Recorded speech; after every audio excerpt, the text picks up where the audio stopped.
तो आज हम शुरू कर रहे हैं। देखो, अगर तुम्हारे स्कोर्स 500 400 टू 500 के बीच में अटके हुए हैं, बहुत ही टाइम से बढ़ नहीं रहे हैं स्कोर्स तुम्हारे, तो मैं एक फुल प्रूफ प्लान के साथ आया हूँ। पहले मैं अपना इंट्रो दे देता हूँ। I myself am third year MBBS student at Maharani Lakshmibai medical college, Jhansi. तो हाँ, थोड़ी सी एडवाइस तो दे सकता हूँ मैं। आई हैव सम अथॉरिटी है, और I haven't used only my opinion about how you can increase your scores, but I have used several sources from YouTube जो तुमने वीडियोस देख सकती होंगी, हो सकता है देख रखी होंगी, जो मुझे स्ट्रेटजी सच में अच्छी लगी। मैंने उनको इम्प्लीमेंट किया है अपने इस वीडियो में, और तुम्हारे लिए वो सारा का सारा मैं लेके आया हूँ। वो देखते हैं अपन, ठीक है। तो जैसा कि तुम देख सकते हो, क्रैकिंग नीट 2026 सबसे मेन टारगेट हमारा नीट क्रैक करना ही है। सारा एक ब्लूप्रिंट तैयार किया है मैंने, जितने भी सोर्सेज मुझे मिल पाए हैं, and the best I could do for you, ताकि तुम कम से कम टाइम में ज़्यादा से ज़्यादा काम की चीज़ें सुन पाओ। ज़्यादा तुम्हारा टाइम वेस्ट नहीं करूँगा, सिर्फ टू द पॉइंट बातें हैं, and you will see what I am talking about. And देखते हैं, क्योंकि हमारा गोल है 720 मार्क्स। गोल नहीं है हमारा, actually total marks are 720, and our goal is selection. I am not talking about some marks, और goal is selection. Okay, total 180 question हैं फॉर, ये सब तुमको पता है कि 4 सही करने पे +4 एंड गलत करने पे -1, and there is strategic gap we are going to talk about. कि एक एवरेज स्कोर होता है 300 टू 400, एक बहुत ही ये ऐसा स्कोर होता है जिसमें बहुत सारे स्टूडेंट्स अटके हुए होते हैं, जिनका स्कोर खुद बढ़ नहीं पा रहा होता है, और वो बहुत ट्राई कर रहे होते हैं, स्ट्रगल कर रहे होते हैं, इधर उधर से सोर्सेज ट्राई कर रहे होते हैं कि कैसे भी उनका स्कोर बढ़ जाए। And they are very helpless, क्योंकि मैं वहाँ पे रहा हूँ उस पोजीशन पे, मुझे पता है कि ऐसे टाइप का कोई कंटेंट मिलता नहीं है कि जो सच में हेल्पफुल हो।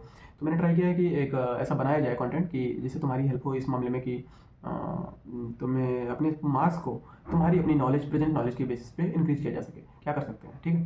तो phase 1 is biology. Absolutely we can not skip and we can not ignore biology, क्योंकि 50% वेटेज है पूरे पेपर में। तो हमें देखना है कि ह्यूमन फिजियोलॉजी जो 15 to 18% ऑफ द वेटेज रखता है, बहुत ही क्रिटिकल है, क्योंकि इसमें बहुत सारे क्वेश्चंस ऐसे होते हैं जो हमको लगता है कि आते हैं, हम because we can relate with human physiology allot.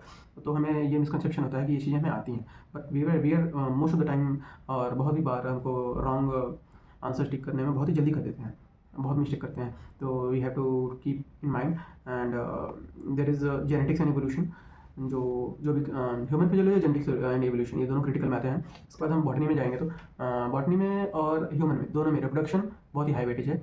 Ecology moderate है 6 to 8%, and plant physiology 8 to 10% एक हाई वेटेज बनाता है।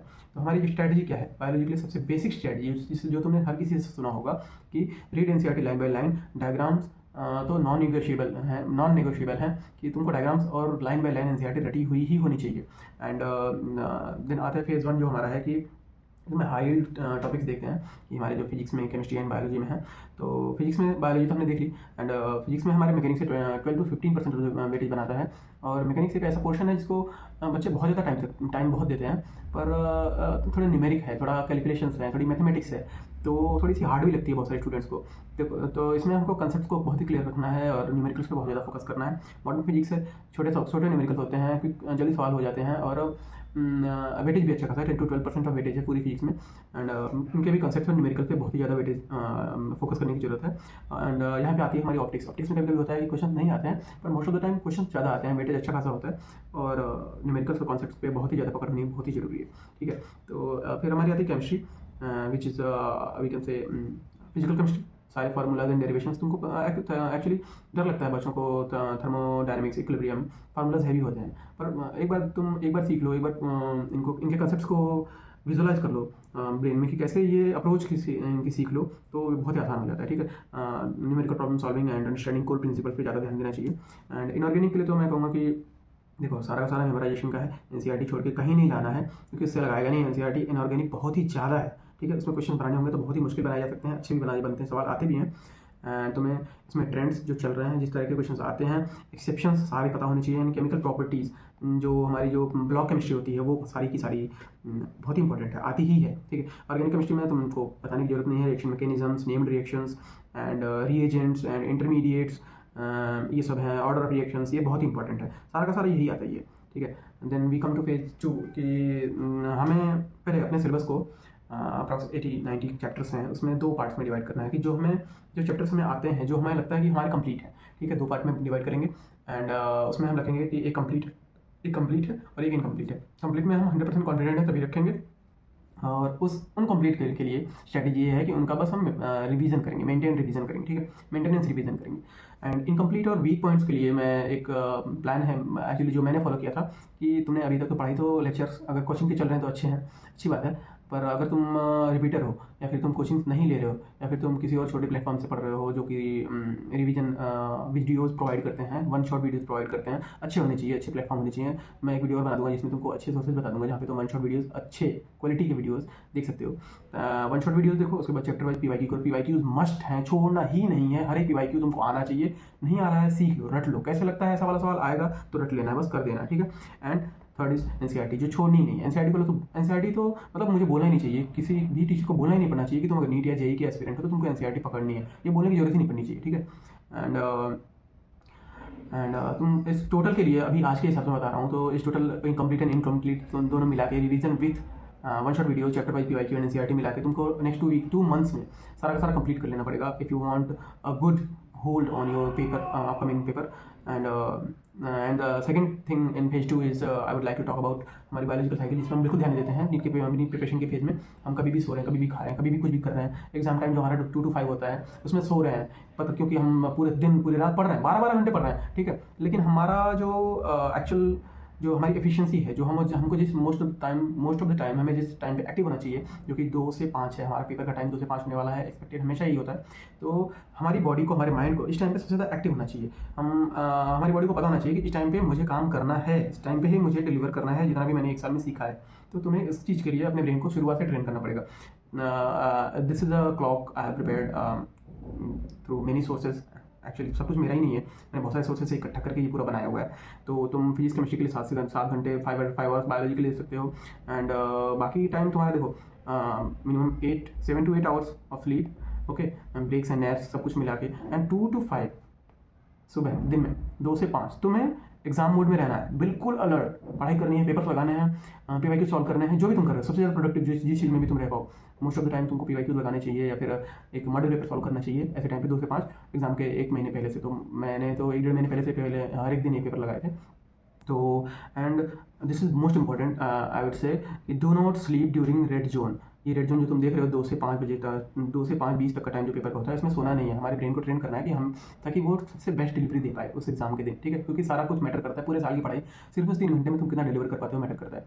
बहुत सारे ऐसे बच्चे होते हैं जो पूरे साल बहुत ही ज़्यादा पढ़े रहते हैं, लेकिन उस 3 घंटे में उनका ब्रेन इतना फंक्शन नहीं हो पाता है, they can not deliver what they learn for whole year, क्योंकि वो एजिटेटेड रहते हैं, वो अपनी हैबिट्स की वजह से कभी कभी परेशान रहते हैं, तो उस 3 घंटे में डिलीवरी नहीं कर पाते हैं। ज़्यादा इंपॉर्टेंट बात ये है कि तुम उस 3 घंटे में कितना डिलीवर करते हो, उसके लिए तुम्हें पहले से प्रिपेयर रहना पड़ेगा और अपने खुद के ब्रेन को तैयार रखना पड़ेगा। एंड फेज 3 स्टार्ट है, तो जिसमें तुमको मॉक टेस्ट बहुत ही ज़्यादा इंपॉर्टेंट है। अब तो मतलब कि समझ लो कि कोचिंग के सारे टेस्ट तो छोड़ने ही नहीं है, और तुम जितने ज़्यादा टेस्ट लगाओगे, जितनी ज़्यादा तुमको अपनी गलतियाँ पता चलेंगी, उतनी ज़्यादा तुमको अपनी मिस्टेक्स पता चलेंगी, तुम किस तरह से गलतियाँ करते हो, किस तरह से क्वेश्चंस पढ़ते हो, वो सारी गलतियाँ तुमको पता चलेंगी। एंड ओके, तो देखो हमारे क्वेश्चन जो हम जब भी पेपर लगाते हैं तो 3 तरह के क्वेश्चंस होते हैं, ठीक है। एक तो शॉर्ट शॉर्ट होते हैं कि एक बार में ही वो सही हो जाते हैं, इजी क्वेश्चंस होते हैं, उसमें उसको तुम OMR में तुरंत मार्क कर सकते हो, या फिर OMR मार्क करने की सबकी अपनी अपनी स्टडी होती है। मैं पहले बायो करता था, उसको भर लिया, फिर उसके बाद केमिस्ट्री या फिजिक्स करता था, उसके बाद उन दोनों को एक साथ भरता था, ठीक है। तो ये तो मेरी स्ट्रेटजी मत फॉलो करो, किसी की भी स्ट्रेटजी मत फॉलो करो, जो तुम्हारे लिए बेस्ट है, जो तुम्हारे लिए टाइम सेविंग है,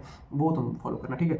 एंड लेकिन क्वेश्चन सॉल्व करने का ये होता है कि फर्स्ट राउंड में तुम शॉर्ट क्वेश्चन कर लो, सारे के सारे क्वेश्चन जो तुमको एक वन व्यू में सारे क्वेश्चन लग जा रहे हैं कि हाँ ये कंफर्म है, यही आंसर होगा, वो मार्क कर लो।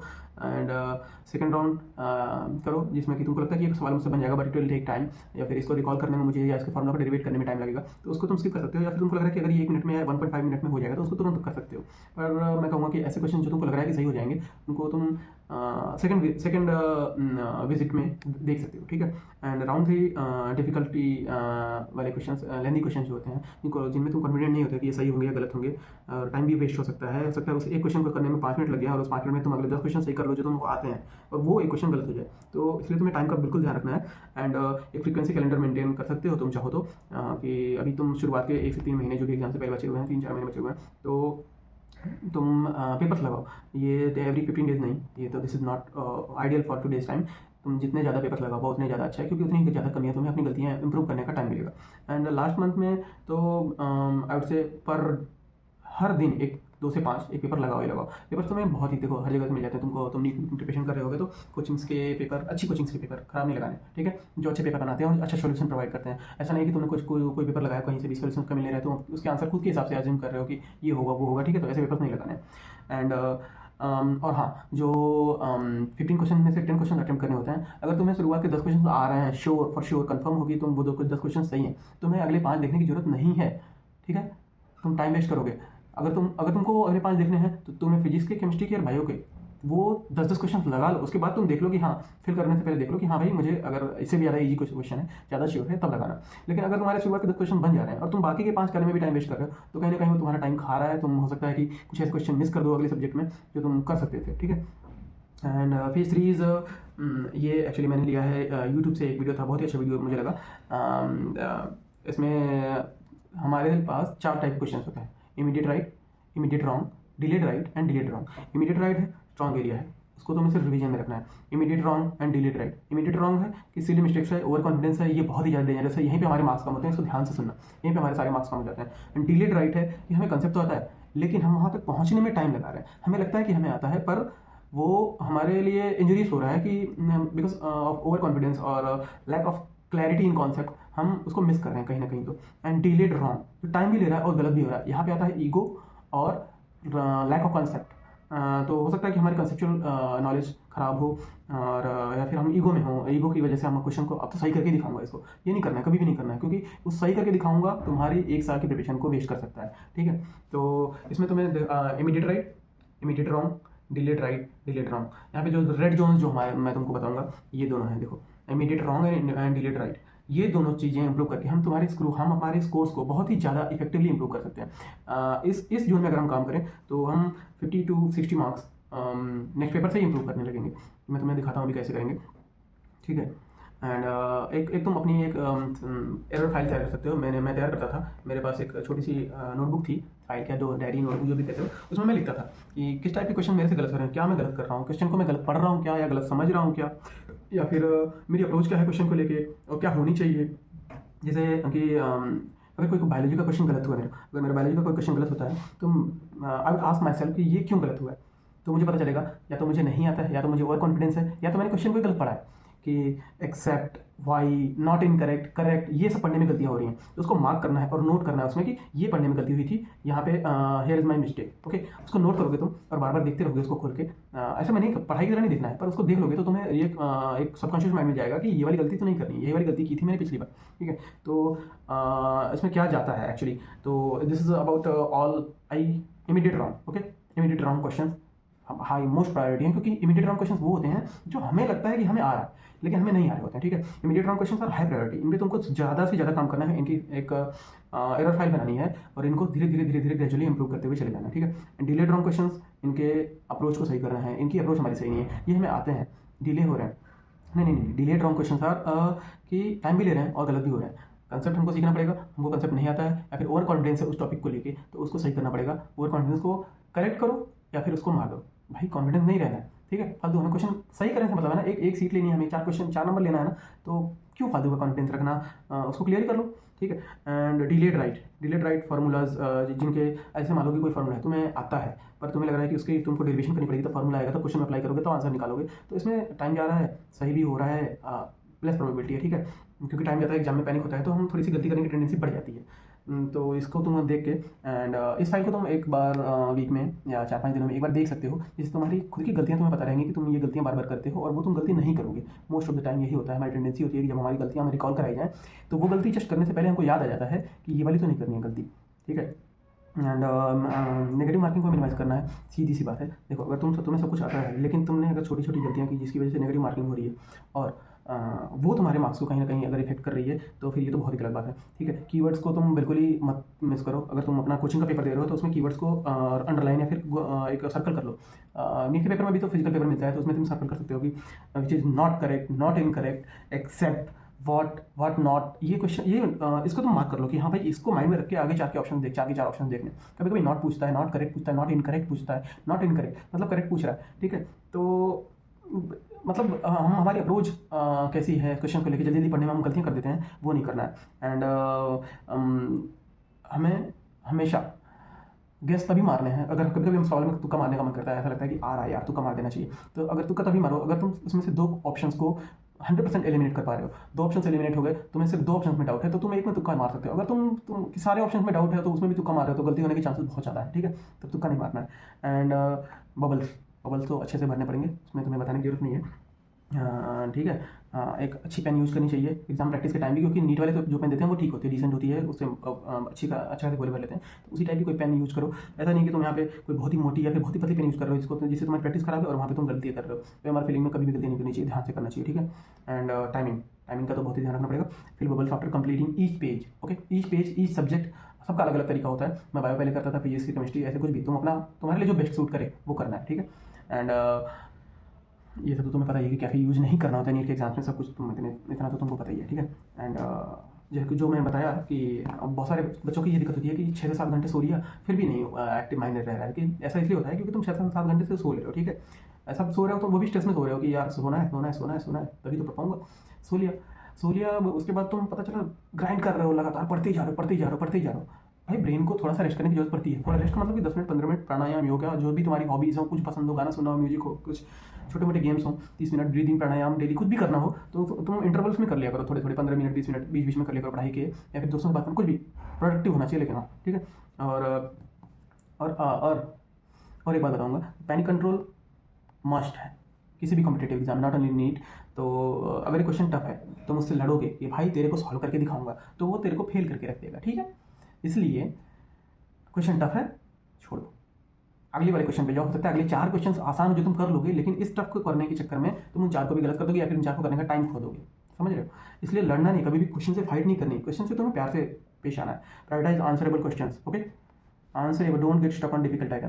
देखो यहाँ पे 700 मैंने लिख रखा है, healthy body and mind are foundation of effective preparation. खुश रहना है, प्रोडक्टिव रहना है, पॉजिटिव रहना है, गलतियाँ कम करनी है और बाकी कुछ नहीं, ज़्यादा नहीं करना है। पढ़ाई जो करे तुम करते रहना है।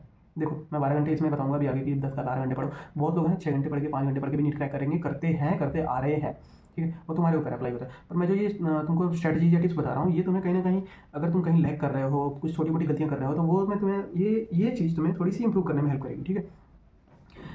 और एक देखो हमारे 2 फेजेस होते हैं, learning phase and mastery phase. Learning phase में तुम्हें सीधी सी बात टीचर से लर्न करना है, बेसिक से ABCD, then you are going to be apple ball cat, ठीक है।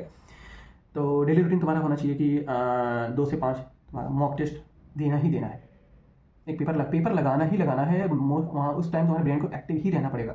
अभी आगे 2-3 महीने के लिए अभी तुम मॉक टेस्ट फुल सिलेबस तो नहीं लगाओगे शायद, लेकिन लास्ट 1 महीने में फुल सिलेबस लगाओगे। और अभी तुम्हें कोचिंग के पेपर्स होंगे, प्रीवियस ईयर कोचिंग पेपर होंगे, प्रीवियस ईयर नीट पेपर्स होंगे, उनको लगाओ। 2 से 5 बिल्कुल एक्टिव रखो ब्रेन को अपने, उसको ट्रेन करो। बहुत ही टाइम है, अच्छा खासा टाइम अभी बचा होगा तुम्हारे पास सब कुछ अचीव करने के लिए। एंड न्यू टॉपिक्स जो तुमको परेशान करते हो, लो वेटेज हो, उनको थोड़ा सा अगर तुम चाहो तो स्किप कर सकते हो, क्योंकि पहले तुम हाई वेटेज को तो कवर करो, ठीक है। जो पता चला कि जहाँ से क्वेश्चन आने ही आने हैं वो तुम कवर ही नहीं कर रहे हो, और तुमको जहाँ से क्वेश्चन शायद आएगा और तुम्हें टॉपिक भी नहीं आता है, तुम उसको सीखने में भी लगे हुए पड़े हो, ठीक है। वहाँ पे टाइम वेस्ट नहीं करना है। And perfect the known concept, तुमको पता है क्या मॉडर्न से क्वेश्चंस आएंगे, उसके बेसिक फार्मूलाज हैं, सब फार्मूला रखा आंसर आ जाता है। इलेक्ट्रॉनिक्स है, उसके सारे क्वेश्चंस आते हैं, फार्मूला रखा क्वेश्चन आंसर आ गया, तो वो तुमको पता है कि आएंगे ही आएंगे और ज़्यादा क्वेश्चन भी आएंगे, तो वो तुमको सबसे पहले मास्टर करना है, ठीक है।